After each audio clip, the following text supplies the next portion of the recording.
जब से हुकूमत आई है, वजीर आजम का मुसलसल फोकस करंट अकाउंट खसारे को कंट्रोल करने पर रहा और उसके असरात भी नजर आए हैं। करंट अकाउंट सरप्लस में गया, बैरूनी सेक्टर में इस्तेहकाम आया है, मगर अब वुज़रा के गलत फैसलों, नाअहली और अदम तवज्जुही की वजह से करंट अकाउंट खसारे में सिर्फ 3 अशिया की दरामदाद में तकरीबन $4 अरब पाकिस्तान को अदा करने होंगे। पाकिस्तान उनमें से अक्सर ज़रई अशिया बरामद करके ज़र मुबादला कमा रहा था। अब $4 अरब ज़ाया होने का खदशा है और वुज़रा एक दफ़ा फिर वज़ीर आज़म को गलत मालूमात दे रहे हैं और आधी मालूमात या गलत मालूमात वज़ीर आज़म तक पहुंचा रहे हैं, जिसकी वजह से खतरा है कि जो क्राइसिस मुसलसल 2 साल में 2 दफ़ा आया वो वापस ना आ जाए। वुज़रा की जिम्मेदारी है कि वज़ीर आज़म को दुरुस्त मालूमात दें, अपनी गलती तस्लीम करें ताकि आइंदा के लिए गलतियां ना दोहराई जाएं और दुरुस्त फैसले करके इस क्राइसिस से बचा जाए जो इस हुकूमत के 2 साल में मुसलसल 2 दफ़ा आया है। वज़ीर आज़म ने महंगाई के हवाले से क्या कहा, सुनिए। हमारे से सिर्फ जो 2 प्रॉब्लम्स आए वो फूड इन्फ्लेशन, और वो भी हमारा मुल्क नहीं, अगर हिंदुस्तान में देखें तो उधर भी उसी तरह फूड इन्फ्लेशन चल रही है। जो सप्लाई चेन्स थी वो इफेक्ट हुई हैं ये कोरोना की वजह से। ऊपर से 2 क्लाइमेट चेंज की वजह से 2 हमारी गंदम की जो क्रॉप्स हैं वो मुतासर हुई कि गलत टाइम पे बारिशें हुई और हमारा जो एक्सपेक्ट कर रहे थे उससे कम गंदम की पैदावार हुई। सबसे पहली बात यह है कि दुनिया में जनवरी से जून तक खाने पीने की चीज़ों की कीमतें कोरोना के बाद गिर गई थी, बढ़ी नहीं थी। दूसरी बात यह है कि खित्ते में कोरोना के बाद महंगाई पाकिस्तान से कम रही, चाहे वो मजबूरी महंगाई हो या फिर खाने पीने की अशिया की महंगाई हो। हम आपको पहले ही बता चुके हैं कि जनवरी से सितंबर तक कोई एक महीना ऐसा नहीं है जिसमें पाकिस्तान की महंगाई खित्ते की औसत महंगाई से कम रही हो। मगर वजीर आजम को फिर गलत बताया गया है। अक्टूबर के नंबर भी देख लें। अक्टूबर में पाकिस्तान में महंगाई की शरह 8.9% रही, जबकि भारत में 7.6%, बांग्लादेश में 6.4% और श्रीलंका में 4% रही। इसी तरह अक्टूबर में पाकिस्तान में फूड इन्फ्लेशन यानी खाने पीने की अशिया की महंगाई 16.53% रही, भारत में 11% रही, बांग्लादेश में 7.3% रही और श्रीलंका में फूड इन्फ्लेशन 10% रही। पिछले 3 महीने में पाकिस्तान की महंगाई खित्ते से 50% ज्यादा है। सिर्फ खाने पीने की अशिया की महंगाई खित्ते से 57% ज्यादा है। मगर अब कम पैदावार, फिर उसके बाद लोकल मार्केट में कमी, कीमतों में बेपनाह इजाफे और स्मगलिंग, सबकी जिम्मेदारी मौसमी हालात पर डालकर वुज़रा अपनी जान छुड़ा रहे हैं। अपने पड़ोसी मुल्क से मवाजना कर लेते हैं।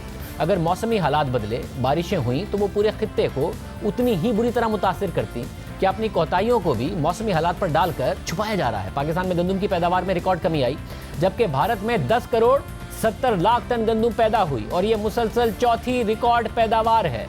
पाकिस्तान में गंदम का प्रोक्योरमेंट का टारगेट ही नहीं पूरा हो सका। भारत में कोरोना के बावजूद मई में पिछले साल के मुकाबले में ज्यादा गंदम प्रोक्योर की गई थी।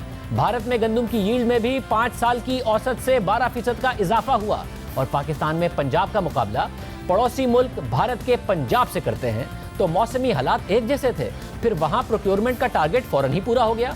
गुज़िश्ता बरस से ज्यादा हुकूमत ने गंदम प्रोक्योर की और पाकिस्तान में पंजाब हुकूमत अपना टारगेट पूरा नहीं कर पाई।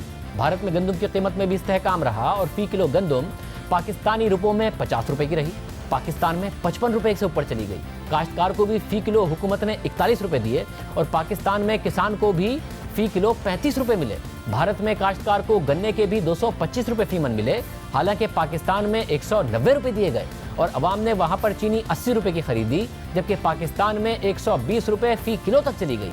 पाकिस्तान 30 लाख टन तक गंदम दरामद करके ज़र मुबादला ज़ाया कर रहा है, भारत गंदम बरामद करके ज़र मुबादला कमा रहा है। पाकिस्तान चीनी दरामद करके करोड़ों डॉलर ज़ाया कर रहा है, भारत बरामद करके पैसे कमा रहा है। कोरोना के बाद पाकिस्तान में इस माली साल के 3 माह में खाने पीने की दरामद में 56% का इजाफा हुआ है, भारत की ज़रई बरामदाद में 43% का इजाफा हुआ है। इसलिए वज़ीर आज़म अपनी टीम से सवाल पूछें कि क्यों मौसमी हालात का असर पाकिस्तान पर इतना ज़्यादा पड़ा और भारत पर नहीं पड़ा। दूसरा सवाल पूछें कि कोरोना में भारत की मईशत बुरी तरह मुतासिर हुई है मगर ज़राअत बेहतर रही है, कीमतें काबू में रही हैं। पाकिस्तान में मईशत कम मुतासिर हुई मगर माफियाओं ने कीमतें बढ़ाकर क्यों फ़ायदा उठाया। तीसरा सवाल वज़ीर आज़म पूछें कि क्यों पाकिस्तान में महंगाई खाने पीने की चीज़ों की दरामदाद के बावजूद खित्ते में अक्टूबर में भी ज़्यादा रही। चौथा सवाल वज़ीर आज़म अपनी टीम से पूछें कि जब टारगेट ही करंट अकाउंट खसारे को कंट्रोल करना है तो उस पर खाने पीने की चीज़ों का इजाफी दबाव क्यों आया। पांचवा सवाल ये पूछें कि दरामद के हवाले से उनके अहकामात पर क्यों अमल नहीं किया गया और उन्हें अब भी गलत मालूमात क्यों दी जा रही हैं। इन तमाम सवालात का एक पस मंज़र है। पहले हुकूमत ने फैसला किया कि सरकारी सतह पर 15 लाख टन गंदम दरामद की जाएगी, फिर फैसला किया कि 18 लाख टन गंदम दरामद की जाएगी, फिर फैसला किया कि 22 लाख टन गंदम दरामद की जाएगी। इन तमाम फैसलों में देर की जाती रही और लोकल मार्केट में कीमत बढ़ती रही। बैनुल-अक़वामी मार्केट में भी कीमत बढ़ गई। आलमी मंडी में गंदम की फी टन कीमत $285 से ऊपर है।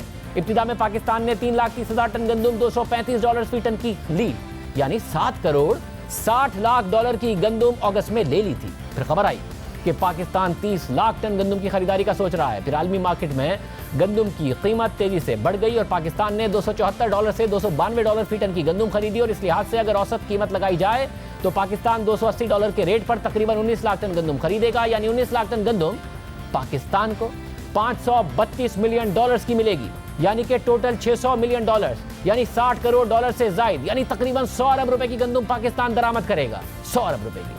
अगर प्राइवेट सेक्टर भी 5 से 10 लाख टन गंदम दरामद करता है तो मजीद नुकसान होगा और तकरीबन $800 मिलियन तक, यानी $80 करोड़ की गंदम दरामद होगी। अप्रैल में वजीर आजम ने गंदम दरामद का कह दिया था। अगर उसी वक्त दरामद कर ली जाती तो 60 की जगह $45 करोड़ में आ जाती, $15 करोड़ बच जाते, यानी तकरीबन 24 अरब रुपए बच जाते। कौमी खजाने को 24 अरब रुपए का नुकसान हुआ। पाकिस्तान ने पिछले साल गंदम बरामद की, अब दरामद करेगा। गंदम दरामद करने में देर करने से सिर्फ ज़र मुबादला का नुकसान नहीं होगा, बल्कि माफियाओं ने अवाम की जेब से 2200 रुपए मन से ऊपर तक गंदम बेचकर 225 अरब रुपए निकाल दिए। हालांकि किसान को महज 1400 रुपए फी मन मिले और अब रूस, यूक्रेन और दीगर ममालिक से इतनी महंगी गंदम दरामद करके वहां के किसान को फायदा पहुंचाया जा रहा है, मगर पाकिस्तान के किसान का और अवाम का नुकसान हुआ। पाकिस्तान ने पिछले सालों में मुसलसल चीनी बरामद की, अब वो 3 लाख टन चीनी दरामद कर रहा है, 3 लाख टन, और पाकिस्तान तकरीबन $6.5 करोड़ की से ज्यादा की चीनी दरामद करेगा। और इस वक्त दरामद कर रहा है जब अगला क्रशिंग सीजन शुरू हो गया है, यानी चीनी शुगर मिलर्स से मार्केट में आने वाली है, मगर गुज़िश्ता बरस की पूरी चीनी शुगर मिलर्स को 110 रुपए तक बेचने का पहले मौका दिया गया, फिर बरामद की गई। फरवरी में वजीर आजम ने 3 लाख टन चीनी दरामद करने का कह दिया था, मगर 6 महीने जाया किए गए। शुगर माफिया फायदा उठाता रहा। 185 अरब रुपए का अवाम का सिर्फ चीनी में नुकसान होता रहा और फिर महंगी चीनी दरामद की गई। काश्तकार को महज 190 रुपए फी मन की मद में मिले, मगर माफिया ने खूब पैसा कमाया। इसी तरह पाकिस्तान की मुल्क की जरूरत पूरी करने के लिए कपास की पैदावार भी टारगेट से बहुत कम हुई है। कपास की पैदावार मुसलसल कम होती रही है, मगर इस दफा और बुरी सूरत हाल है।